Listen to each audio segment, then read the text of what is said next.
Caribbean Iceland समूह में Cuba नाम का बड़ा आइसलैंड है, इसलिए इंटरनेशनल लेवल पे इसे देश घोषित किया। कैरिबियन समूह में छोटे मोटे 7,000 आइसलैंड है और इसमें से कुछ ही आइसलैंड बड़े हैं, जैसे कि जमैका, क्यूबा, सेंट लूसिया और अरूबा। आज के वीडियो में हम बात करेंगे दो अट्रैक्टिव प्लेस के बारे में, अमेरिकी राज्य फ्लोरिडा और कैरिबियन आइसलैंड सेंट लूसिया के बारे में। एक ऐसी जानकारी जो इससे पहले आपको किसी ने नहीं बताई। वीडियो देखने के बाद एक बात कमेंट करके जरूर बताना, इसमें से कौन सा फैक्ट, कौन सी जानकारी आपके लिए एक यूनिक जानकारी थी। वीडियो शुरू करते हैं। सबसे पहले बात करते हैं सेंट लूसिया के बारे में। हजारों लोग हर साल इस द्वीप पर अपनी छुट्टियां मनाने के लिए आते हैं, लेकिन हर कोई इस द्वीप के बारे में पूरी तरह से नहीं जानता। इस छोटे से आइसलैंड की पॉपुलेशन 1,80,000 है, फिर भी यहाँ के 1 लाख लोग तट के एरिया में रहते हैं और बाकी 80,000 लोग मिडल एरिया में रहते हैं। मतलब सेंट लूसिया द्वीप के चारों ओर सीमा पर आबादी सबसे ज्यादा है। मॉडर्न दुनिया इस आइसलैंड को सेंट लूसिया नाम से जानती है, लेकिन यह आइसलैंड का दूसरा नाम है। इतिहास में 200 साल एडी में द्वीप का नाम आइसलैंड ऑफ द इग्नास ऐसा रखा था। 16वीं सदी में फ्रांसीसी लोगों ने यहाँ पर कब्जा किया।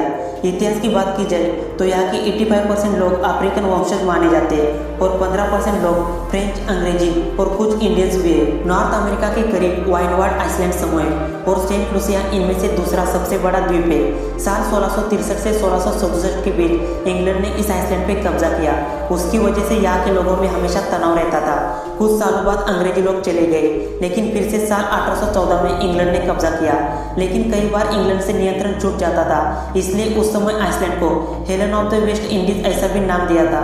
मतलब आइसलैंड पे सिर्फ एक देश ने कब्जा नहीं किया था, कई सारे देशों ने कब्जा किया था। ब्रिटिश लोग भी यहाँ पर आए थे, लेकिन साल 1979 में सेंट लूसिया ने ब्रिटिश लोगों से आज़ादी की मांग की। उन्हें आज़ादी मिल गई। आज़ादी के बाद क्या हुआ, जैसे कि आपको एक बात पता होगी, कुछ देश के स्लोगन होते हैं। ओक्लाहोमा अमेरिका में एक छोटा सा टाउन है जिसे हुकर नाम से जाना जाता है। यहाँ का एक स्लोगन है, it's a location not a occasion. उसी तरह आज़ादी के बाद सेंट लूसिया में एक मोट्टो बन गया, the land, the people, the light. दुनिया के एक देश में पाए जाने वाले पंछी दूसरे देश में नहीं पाए जाते।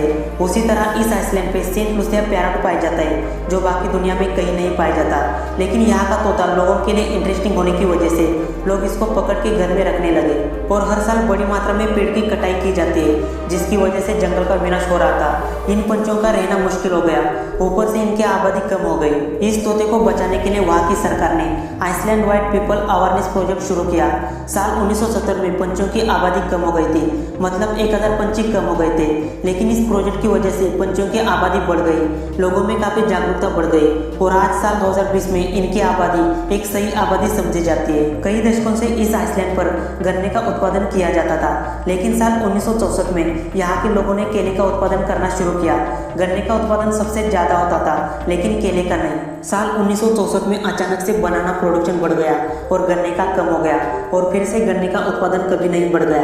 इसलिए आज साल 2020 में सेंट लूसिया आइसलैंड बनाना प्रोडक्शन में सबसे आगे है। इस द्वीप की ऑफिशियल लैंग्वेज इंग्लिश है, लेकिन 95% आबादी फ्रेंच और जमैकन पोर्टेस बोलती है। फिर भी इस द्वीप की ऑफिशियल लैंग्वेज इंग्लिश है और हर साल यहाँ पर फ्रेंच बोली भाषा सेलिब्रेशन किया जाता है, जिसे इंग्लिश में सेलिब्रेशन ऑफ द लैंग्वेज कहा जाता है।